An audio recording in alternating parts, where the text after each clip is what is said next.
Halo pemirsa, selamat siang. Saya David Silahoy dan beserta kru yang bertugas mengucapkan selamat Idul Fitri bagi seluruh umat muslim yang merayakannya. Dan inilah seputar Anyu Siang selengkapnya. Ditinggal mudik, bengkel cat mobil di Pondok Bambu Duren Sawit, Jakarta Timur ludes terbakar. Banyaknya material yang mudah terbakar dengan cepat, api membesar hingga warga panik. Di Jalan Masjid Abidin. Jalan Masjid Abidin, Pak. Jawa Barat. Kobaran api membesar membakar bangunan yang dijadikan bengkel cat mobil di Jalan Masjid Abidin Pondok Bambu Duren Sawit, Jakarta Timur dini hari tadi. Banyaknya material kayu dan bahan cat yang mudah terbakar membuat api dengan cepat membesar hingga menghanguskan seluruh bangunan. Besarnya kobaran api sempat membuat panik warga yang khawatir merambat ke bangunan lain. Belum diketahui pasti penyebab terjadinya kebakaran. Diduga api berasal dari korsleting listrik. Dapat laporan dari warga sudah terjadi kebakaran, cuman masih kecil. Api cepat membesar karena bahan-bahan di dalam mudah terbakar, tenar dan segala macamnya. Api mulai bisa dipadamkan setelah 13 unit mobil pemadam kebakaran diterjunkan. Dari Jakarta, Helmi Sajangbati, iNews melaporkan. Belasan ribu umat muslim di kawasan Jatinegara, Jakarta Timur melaksanakan ibadah sholat Idul Fitri di area gereja GPIB Koinonia Jatinegara, Jakarta Timur pada pagi tadi. 14.000 umat muslim melaksanakan ibadah sholat Idul Fitri di ruas Jalan Matraman Raya Jatinegara, Jakarta Timur.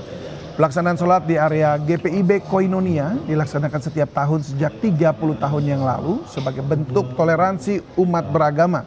Setiap tahun jemaah selalu bertambah. Tahun ini umat muslim yang mengikuti sholat Id bertambah 3.000 orang. Ada dua hal yang mesti dilakukan. Kentel pejit. Ribuan jemaah juga memadati area lapangan gazebo Kota Bandung untuk melaksanakan sholat Idul Fitri 1447 Hijriah. Jemaah kusyuk dan hikmat mengikuti salat hingga khutbah. Warga yang mengikuti salat Id ternyata bukan hanya warga lokal, namun sejumlah warga dari luar kota yang sengaja datang ke Bandung untuk berwisata.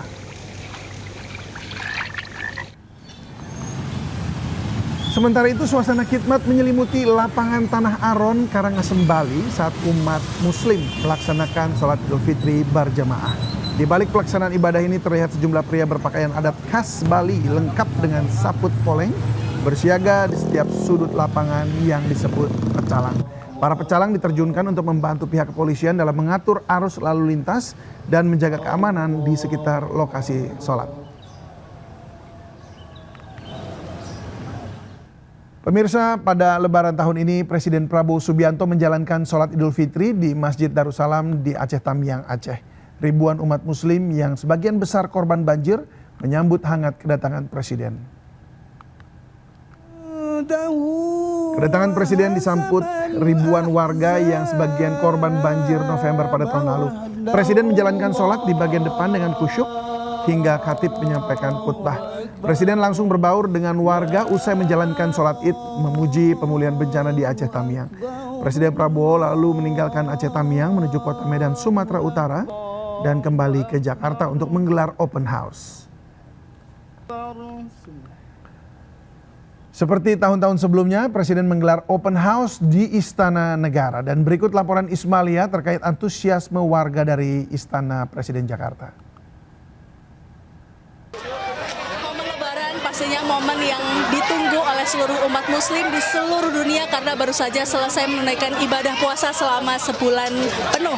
Dan tentunya seperti biasa ini di istana menyelenggarakan open house yang nantinya akan dibuka pada pukul 13.00. Namun ini memang masih ada waktu sekitar 2 jam yang dimana saat ini masyarakat sudah sangat antusias untuk mengantri. Dan sekarang saya sudah bersama salah satu masyarakat yang sepertinya tadi sudah menunggu sedari tadi. Selamat siang Ibu. Siang Kakak. Iya, Ibu dengan Ibu siapa? Dengan Isna Puji Lestari. Ibu Isna. Iya baik, Ibu Isna ini dari mana dan sudah mengantri dari jam berapa? Saya dari rumah Kalideres. Tadi habis sholat di Istiqlal, selesai doa langsung 0747 udah sampai di sini. Oh berarti habis sholat Id langsung ke sini ya? Karena saya tahu dari tahun kemarin, jadi saya ke sini udah paham. Emang setiap tahun ke istana atau gimana? 2 tahun ini. Oh baru 2 tahun kemarin sama tahun ini. Oke ya, mungkin harapannya ada open house ini seperti apa? Ya bagus, seru, lucu, terus presidennya makin dekat sama rakyat. adil dan perkemanusiaannya berjalan di Pancasilanya, Persatuan Indonesia. Gitu. Iya, senang. Iya, sehat selalu, maaf lahir batin. Ya pemirsa, tadi kita baru saja mendengarkan salah satu warga yang sudah lama mengantri di sini, yang memang nanti saya akan jelaskan sedikit. Nanti warga ini masuk ke dalam istana, nanti akan menitipkan barang terlebih dahulu, lalu nanti akan menunggu di tenda tunggu, lalu nanti bisa masuk ke dalam istana untuk menyantap makanan khas hidangan Lebaran. Dari Jakarta, Ismalia Rizky Julianto, iNews melaporkan.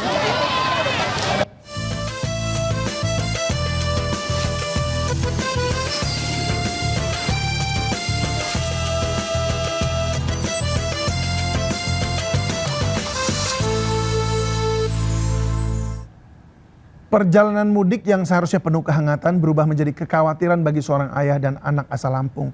Kelelahan di tengah perjalanan panjang membuat keduanya terpisah tanpa disadari. Makan sendiri ya.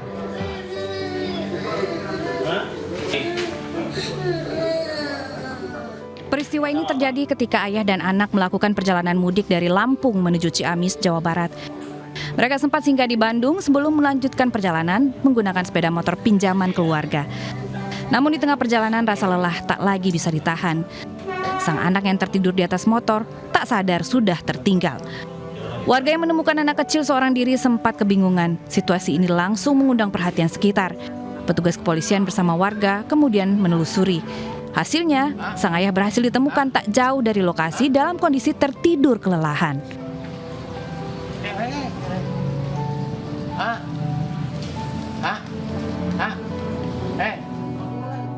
Suasana haru tak terbendung saat keduanya akhirnya dipertemukan kembali.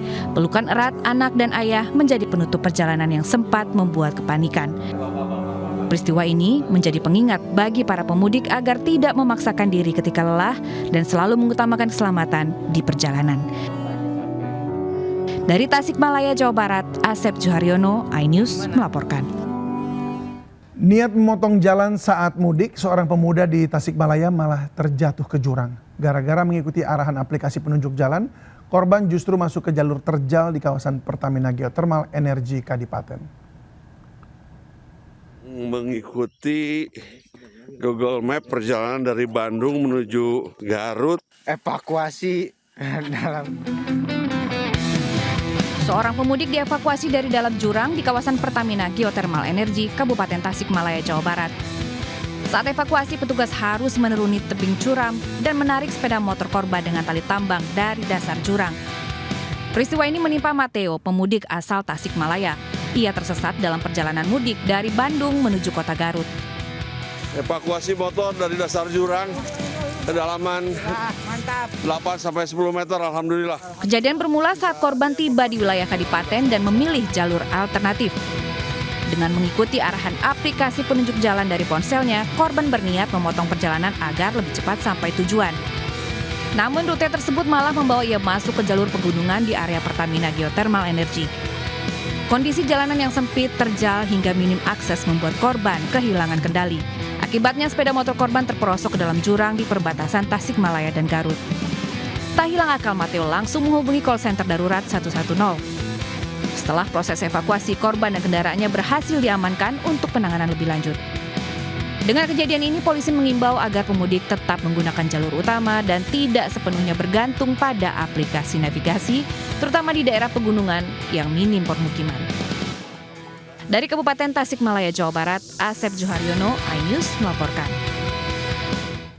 Lalu apakah di hari Idul Fitri masih ada pemudik yang meninggalkan Jakarta? Kita menuju Indira Utomo yang akan melaporkan dari stasiun kereta Pasar Senen. Indira, bagaimana situasi arus mudik di sana saat ini?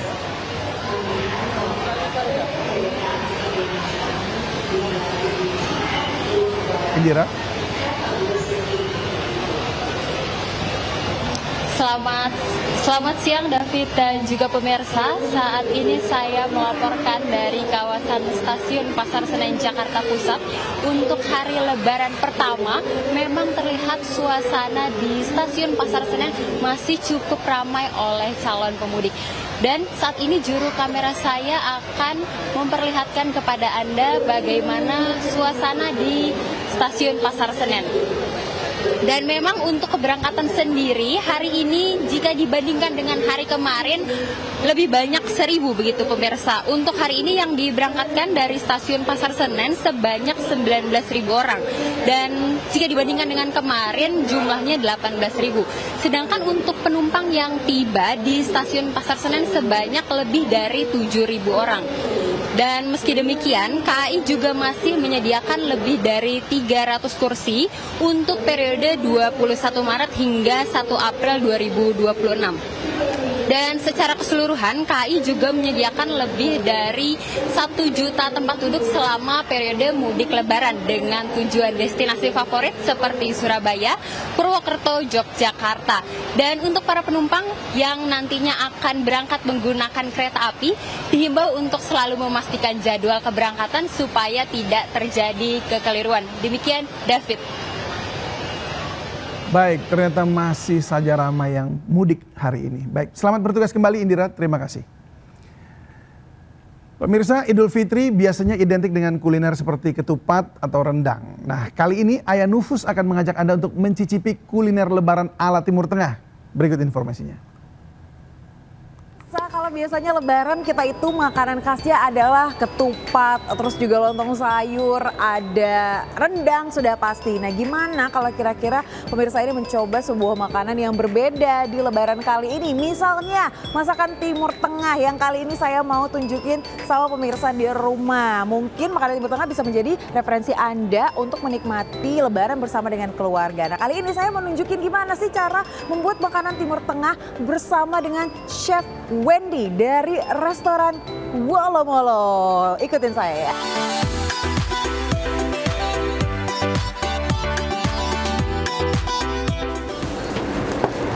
Halo Chef Wendy. Rencananya membuat apa nih Chef? Hari ini kita bikin nasi biryani. Oke. Chicken curry. Oke. Sama beef kebab. Ada apa aja nih Chef? Boleh dijelasin nggak? Untuk nasi biryani kita pakainya beras mati. Ini beras yang kita impor dari Timur Tengah langsung.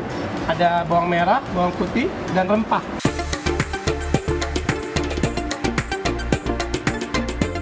Iya.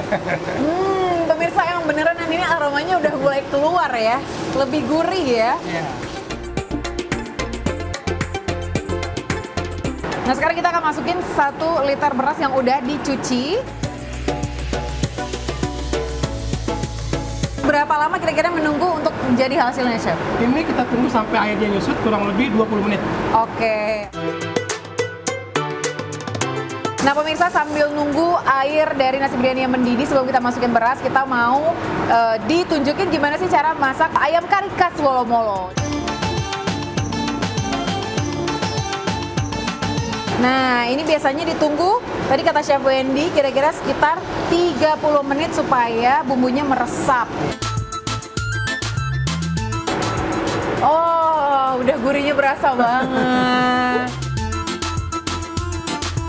Pemirsa, sambil kita nyiapin 1 makanan lagi yang akan menjadi mungkin referensi dan juga ide untuk pemirsa di rumah di hari Lebaran, yaitu kebab. Kebab apa, Chef? Kebab daging. Kebab daging.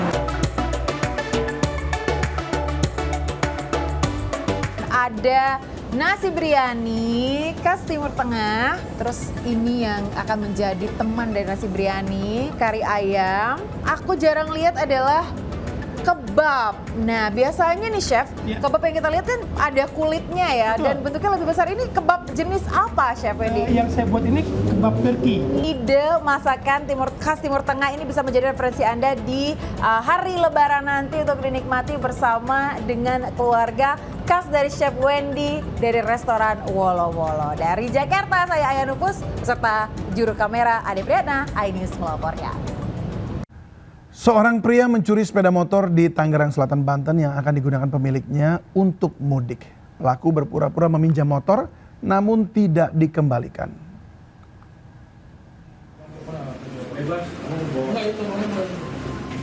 Seorang pria ditangkap polisi malam hari tadi dengan motor curian di Pondok Aren, Tangerang Selatan saat bermain game online. Pelaku berpura-pura meminjam kendaraan milik korban namun tak kunjung dipulangkan. Korban mencari pelaku namun tidak ditemukan hingga melapor pada polisi. Saya lagi bekerja di Pamulang Parakan. Iya, dia tuh sebagai tukang parkir Bang di sana. Mengakunya, iya. Lalu dia tuh masuk ke outlet, terus dia minjem motor saya, alasannya mau beli nasi. Iya, habis itu nggak balik-balik lagi sampai sekarang. Tersangka terancam hukuman 4 tahun penjara. Dari Tangerang Selatan, Banten, Nunung Purnomo, iNews melaporkan. Suasana meriah dan penuh antusias terlihat di Masjid Gede Keraton saat ribuan warga berebut gunungan dalam tradisi Grebek Syawal Keraton Yogyakarta. Tradisi ini tidak sekedar ritual, namun juga menjadi simbol berbagi berkah dan harapan rezeki bagi masyarakat. Dan pemirsa, informasi ini akan sekaligus mengakhiri kebersamaan kita hari ini. Saya David Silahoy bersama tim yang bertugas mengucapkan minal aidin wal faizin, selamat lebaran dan sampai jumpa.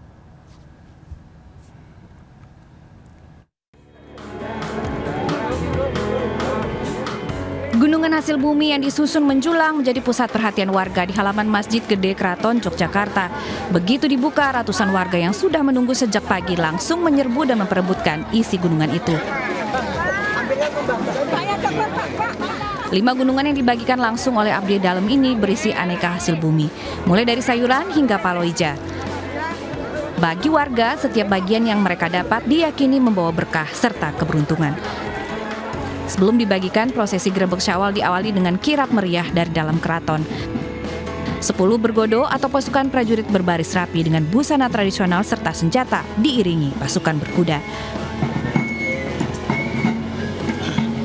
7 gunungan dikirap keluar dari keraton. 5 diantaranya dibawa ke Masjid Gede untuk dibagikan kepada warga, sementara 2 gunungan lain dikirim ke Kepatihan dan Puro Pakualaman. Grebek Syawal menjadi salah satu tradisi yang selalu dinanti.